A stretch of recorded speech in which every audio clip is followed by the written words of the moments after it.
coming up this week, I'm going to be running a distance that I don't normally run. So it's a bit different for me. And also there'll be the usual load of nonsense that you've come to expect from this channel. So buckle up, here we go.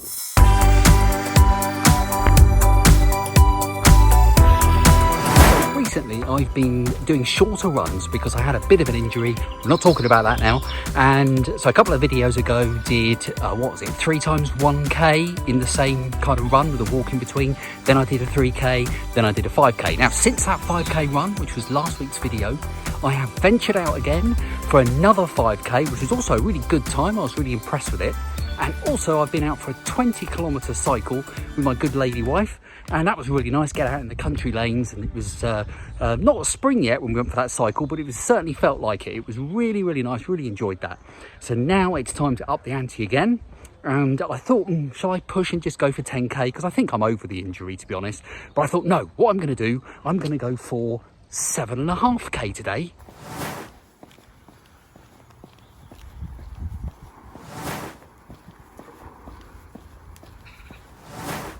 And 7.5K, well, it's just no particular reason. It just kind of splits the difference. But it's not a distance that I normally run. 5K, yes. 10K, loads. I really like 10K. As Del Boy would say, it is my most favoritist distance. So I'm trying to head back there, but not today, 7.5. So I've thought about it, and what I'm going to do is to go for a 10K route that I quite like taking. It's sort of like a usual 10K route for me, my favourite one. But I'm going to kind of cut the end off, which I think is about 2K, or just over 2K, I think. It's a shame, really, because that's kind of one of the scenic parts of the route. But, you know, I kind of can't think how else to do it. So I'm going to cut that off, and that should mean that I do about between 7 and 8K. That's the plan. So, without any more ado, let's get cracking with that. Let's do that run.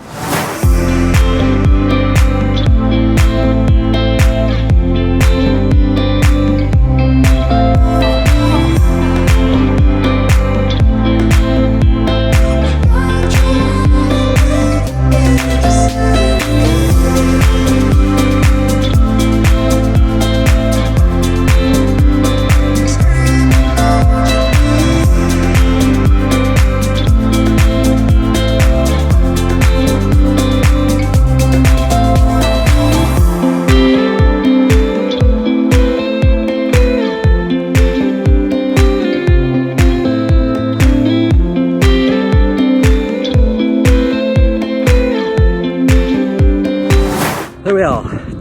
So I was going to say 10K then, 7.5K complete.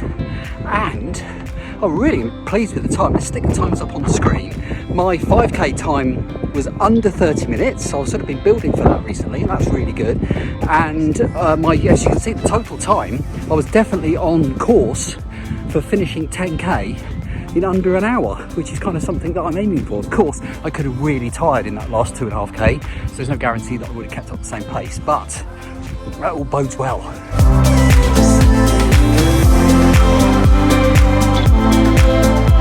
Right, let's talk nonsense. Now, you will know, if you're a regular viewer on this channel, I talk utter rubbish all the time, basically. And if you're new here, this is going to be a weird thing to talk about in a running vlog, but, you know, bear with me, I hope you will. Now, there are various, I'm going to prove here, before I get started actually, I'm going to prove to you that I am a geek. You might not think that I want to prove that, but I am going to do that. I'm going to prove that I'm a geek. And I'm going to do that in the following way. Now, you might have heard there's various scales for things, aren't there? There's like the Beaufort scale, which is for wind. There's the pH scale, to do with acidity, isn't it, or lack of it. There's the D major scale with F sharp and C sharp, although that's a different sort of scale. Anyway, never mind, scrap the last one. There are different sorts of scales, and I think that there should be a geek scale, and that should be measured with nerd points. And it should be from a nerd score of 0 up to a nerd score of 255. Now, if you understand why the geek scale should be rated from 0 to 255, then you already, by default, score 128 nerd points. And if you know why you've just scored 128 nerd points, then you get some bonus nerd points, and you must be on at least 152 by then. Now, here is why I think I'm a nerd, and I probably deserve a geek even, and I deserve more nerd points than that. But I deserve, I think, to have points over 200. And it's for the following reasons. This needs a bit of explanation. Now, the property that I live in was built in about the late 1940s, I think probably about 1948, which is just before 10 to 8. And it was a bungalow when it was built. And fast forward about half a century, and the people who owned the property before I did decided to put in a loft conversion, put in an upstairs. And while they were doing that, they decided to put in a staircase, which is a good thing. I'm glad they did that, because it makes getting from the downstairs to the upstairs that much easier.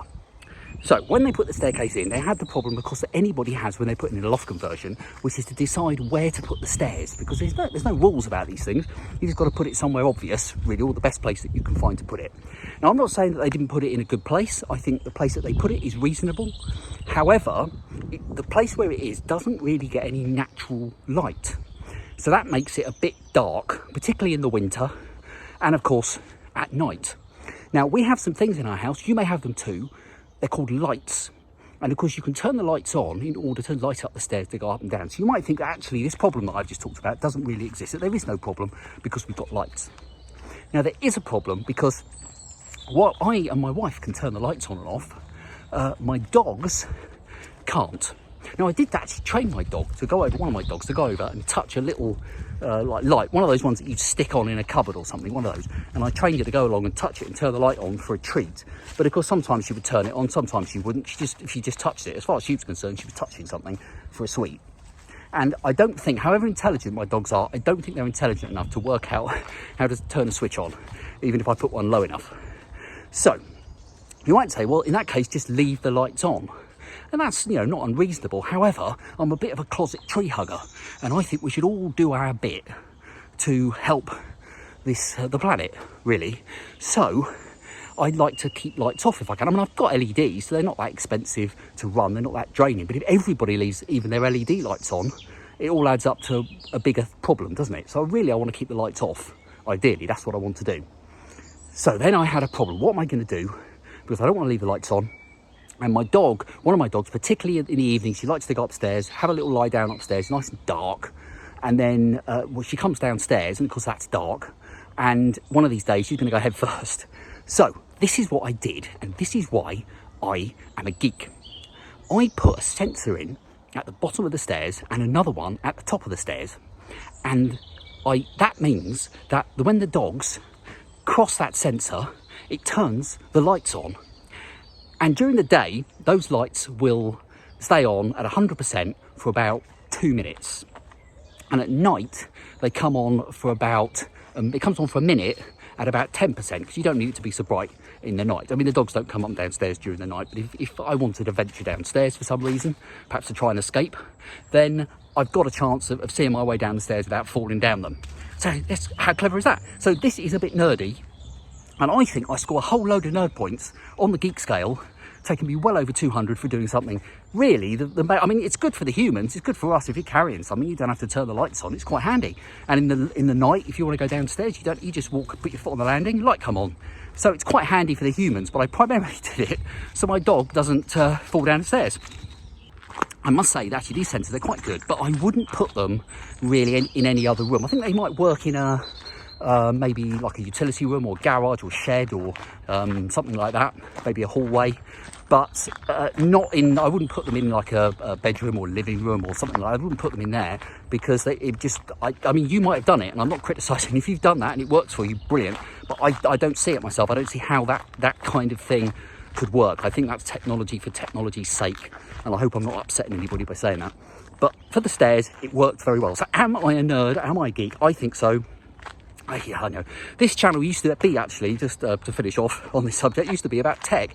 I started making tech videos, and I'm really sorry I haven't made, if you subscribe to the channel for the tech videos, I'm really sorry I haven't made one for such a long time. I started making so many, actually. I've got loads of footage recorded, and I just haven't actually edited any of it. And there's a reason for that. These running vlogs take quite a long time to make, but the tech videos probably take 3, 4, 5 times as long to make. There's loads of stuff. Often I have to script it. I have to mic myself up. I've got lighting. There's all sorts of B-roll, which is the bits of film that you sort of cut in when I'm waffling. Tons of stuff. Did I mention the script? I've got like a little script thing so that it'll play the script so I can read it to the camera. It's all sorts of stuff to do, and it just takes so long to make. I get tons of views on those videos, has to be said, but it's just really takes a long time to make, so that's why I haven't made them. But I hope that I'm going to make some more in the future. Anyway, that's it. I want to carry on now with my warm down, cool down, walk. I never know whether to say warm down or cool down. Some people say one, some people say the other. I don't know. I really am rambling now. But I'm really pleased with how that run went. Please leave your comments below for I don't know, for all sorts of geekiness and running stuff, and just leave your comments because I love reading them. And next run, well, I think maybe things have gone quite well. I'm quite pleased. I think I could be heading up for a 10k, which would be wonderful. I'm so looking forward to getting back to 10k because it is such a nice distance to run. So thanks so much for watching. See you for the next video, and keep running.